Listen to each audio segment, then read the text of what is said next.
श्री स्वामी समर्थ. नमस्कार, मी नंदिनी. माझ्या यूट्यूब चॅनलवर तुमचं खूप मनापासून स्वागत करत आहे. तुमच्या मनातील सर्व चांगल्या इच्छा स्वामी महाराज पूर्ण करो ही स्वामींच्या चरणी प्रार्थना करते आणि आजच्या नवीन व्हिडिओला सुरुवात करते.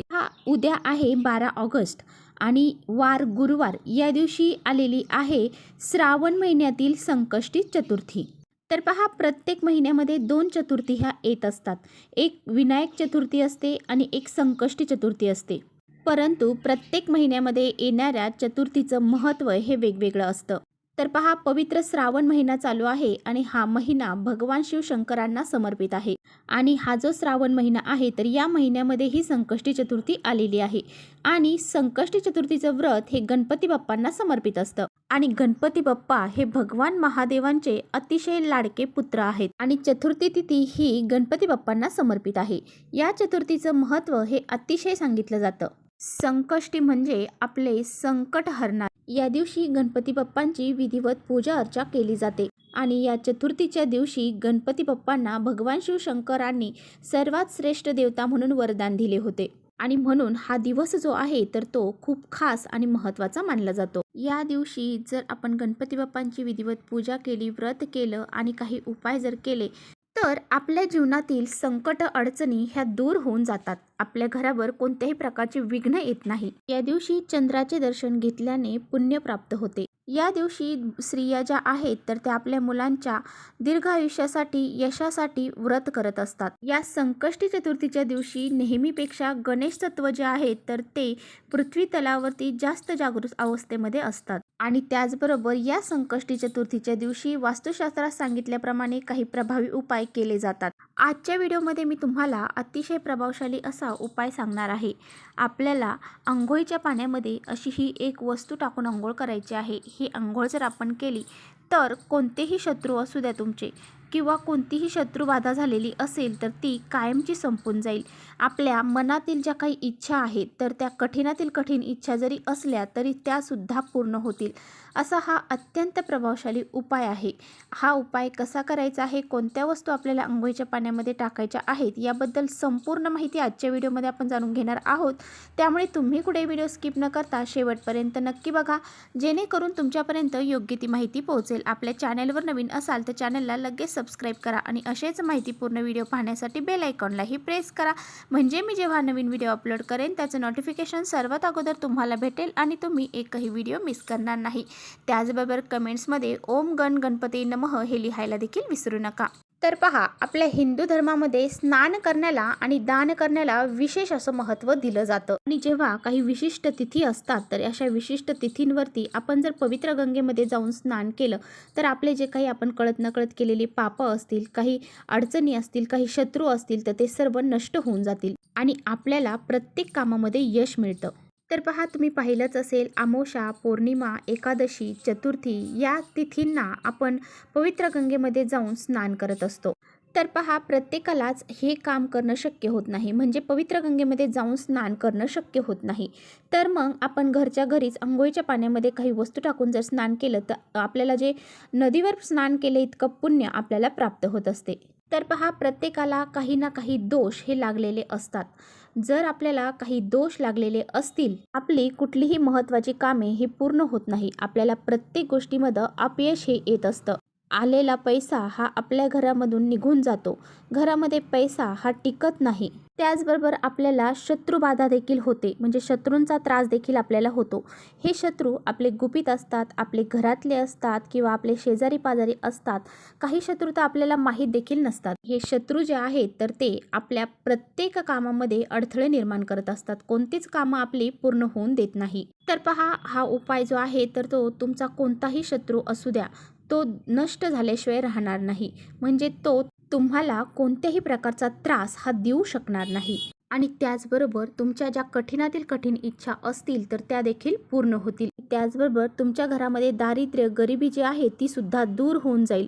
7 पिढ्यांचं दारिद्र्य तुमचं नष्ट होऊन जाईल आणि तुमच्या घराची, मुलांची, पतीची खूप सारी प्रगती होईल. तर पहा, तुम्हाला उद्या सकाळी लवकर उठायचं आहे. अगदी तुम्ही ब्रह्ममुहूर्तावर जरी उठले तरी सुद्धा चालेल, कारण आपण ब्रह्ममुहूर्तावर जर स्नान केलं तर आपल्याला अधिक पुण्याची प्राप्त होते. कारण या काळामध्ये दैवी शक्ती जी आहे तर ती जास्त प्रमाणामध्ये कार्यरत असते. आणि जर तुम्हाला ह्याच वेळेमध्ये स्नान करणं शक्य झालं तर नक्की करा, नाही शक्य झालं तर तुम्ही 9 वाजेपर्यंत करू शकता. तर पहा, उपाय करण्यासाठी अंघोळीचं पाणी काढायचं आहे. जर तुम्हाला थंड पाणी घेणं शक्य असेल तर तुम्ही थंड पाणीच घ्या, नसेल शक्य तर तुम्ही गरम घेतलं तरी चालेल. आता पहा, आपल्याला सर्वात महत्त्वाची वस्तू टाकायची आहे ती म्हणजे पंचगव्य. तर पहा, बरेच जणांना पंचगव्य काय आहे हेच माहीत नसतं. तर पंचगव्य हे गाईच्या संबंधित आहे. गाईच्या 5 वस्तूंपासून हे बनलं जातं. तर पहा, गाईचं दूध, दही, तूप, त्याचबरोबर गाईचं शेण, गोमूत्र या 5 गोष्टीपासून हे पंचगव्य तयार झालेलं असतं. आणि हे पंचगव्य अतिशय पवित्र मानले जाते. हे पंचगव्य जोपर्यंत आपण वापरत नाही तोपर्यंत कोणतंही शुभ कार्य जे आहे तर ते पूर्ण होत नाही. आणि म्हणून आपल्याला थोडंसं पंचगव्य जे आहे तर ते अंघोळीच्या पाण्यामध्ये टाकायचं आहे. जिथे पूजेचं साहित्य भेटतं त्या ठिकाणी हे पंचगव्याची बॉटल तुम्हाला भेटून जाईल आणि तिथून तुम्हाला ते घेऊन यायचे आहे आणि 1 चम्मचभर तुम्ही हे पंचगव्य तुमच्या अंघोळीच्या पाण्यामध्ये टाकायचं आहे. त्याचबरोबर आपल्याला वारंवार शत्रूचा त्रास होत असेल, आपला शत्रू जर तुम्हाला नष्ट करायचा असेल तर तुम्हाला या पंचगव्यासोबतच 7 तुळशीची पानं टाकायची आहेत. कुठे फाटलेले असतील, खराब झालेले असतील अशी पानं घेऊ नका. चांगलीच 7 आपल्याला तुळशीची पत्र जे आहेत, पानं आहेत तर ती या अंघोळीच्या पाण्यामध्ये टाकायची आहेत. तर पहा, तुमचा शत्रू नष्ट होण्यासाठी तुम्हाला हे तुळशीपत्र जेव्हा हातात घेता त्यावेळेस तुम्हाला त्या शत्रूचं नाव घेऊन ते पान जे आहे तर ते अंघोळीच्या पाण्यामध्ये टाकायचं आहे. परत तुम्हाला एक शत्रूचं नाव घ्यायचं आहे. म्हणजे तुमचे जे काही शत्रू आहेत त्यांचं नाव घेऊन तुम्हाला एक तुळशीपत्र जे आहेत आणि ते नष्ट होऊ दे असं तुम्हाला म्हणत हे तुळशीपत्र अंघोळीच्या पाण्यामध्ये टाकायचं आहे. अशा पद्धतीने हे जे स्नान आहे तर ते तुम्हाला करायचं आहे. तर पहा, हे स्नान करत असताना तुम्हाला ओम गण गणपते नमः या मंत्राचा जप करायचा आहे. आपलं मन अगदी स्वच्छ ठेवायचं आहे. कोणतेही नकारात्मक विचार आपल्या मनामध्ये आणायचे नाही. तर पहा, अशा पद्धतीने तुम्हाला हे स्नान करायचं आहे. स्नान करत असताना तुम्हाला सर्वप्रथम उजव्या खांद्यावरती पाणी घ्यायचं आहे. त्यानंतर दुसरं डाव्या खांद्यावरती पाणी घ्यायचं आहे आणि अशा पद्धतीने तुम्हाला स्नान हे करायचं आहे. डायरेक्ट गुडघ्यावर किंवा डायरेक्ट डोक्यावर पाणी तुम्हाला घालायचं नाही. त्याचबरोबर जे मुलं असतात, लहान मुलं, तर त्यांनासुद्धा तुम्हाला अशाच पद्धतीने अंघोळ घालायची आहे. ह्याच वस्तू टाकायच्या आहेत.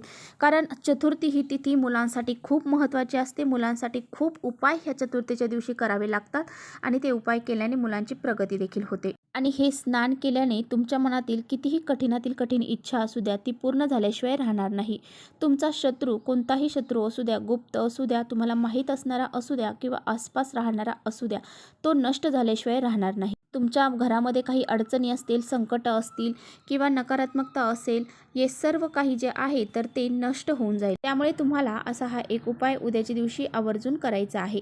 त्यानंतर हे स्नान केल्यानंतर तुम्हाला स्वच्छ कपडे परिधान करायचे आहे. पिवळे किंवा लाल रंगाचे कपडे असतील तर ते तुम्ही आवर्जून घालायचे आहे. त्यानंतर गणपती बाप्पांची विधिवत पूजा करायची आहे. गणपती बाप्पांना पंचामृताने किंवा मग शुद्ध पाण्याने अंघोळ घालायची आहे, म्हणजेच अभिषेक करायचा आहे. हा अभिषेक करत असताना ओम गण गणपते नमः हे तुम्हाला मंत्र उच्चारण करायचं आहे किंवा तुम्ही गणपती अथर्वशीर्षाचं पठण देखील करायचं आहे. हे जे काही जल आपण गणपती बाप्पांना अर्पण केलेलं आहे, अभिषेक केलेला आहे, ते जल तुम्ही घरातल्या सर्वांनी ग्रहण करायचं आहे. पंचामृत अर्पण केलेलं असेल तर पंचामृत ग्रहण करायचं आहे. आणि त्याचबरोबर गणपती बाप्पांना प्रिय असणारे लाल जास्वंदीचे फूल त्यांना अर्पण करायचं आहे. त्याचबरोबर ज्या दुर्वा असतात पहा, 21 दुर्वांची जुडी तुम्हाला त्यांना अर्पण करायची आहे. त्याचबरोबर गणपती बाप्पांना गुळ खोबऱ्याचा नैवेद्य दाखवा किंवा मग तुम्हाला जर शक्य झालं तर मोदकाचा नैवेद्य तुम्ही दाखवू शकता. अशा पद्धतीने तुम्हाला गणपती बाप्पांची विधिवत पूजा अर्चा करायची आहे, धूपदीप दाखवायचा आहे आणि त्याचबरोबर गणपती बाप्पांना दोन्ही हात जोडून मनोभावे नमस्कार करायचा आहे. तुमच्या इच्छा पूर्ण व्हाव्या यासाठी तुम्हाला जे काही तुमच्या मनामध्ये इच्छा असतील त्या इच्छा तुम्हाला व्यक्त करायच्या आहेत. अशा पद्धतीने तुम्हाला हा उपाय करायचा आहे. तर चला, इथेच थांबवते. माझा व्हिडिओ आवडला असेल तर नक्की लाईक करा. चॅनलवर नवीन असाल तर चॅनलला सबस्क्राईब करा. परत भेटूया अशाच छानशा व्हिडिओसोबत. तोपर्यंत श्री स्वामी समर्थ.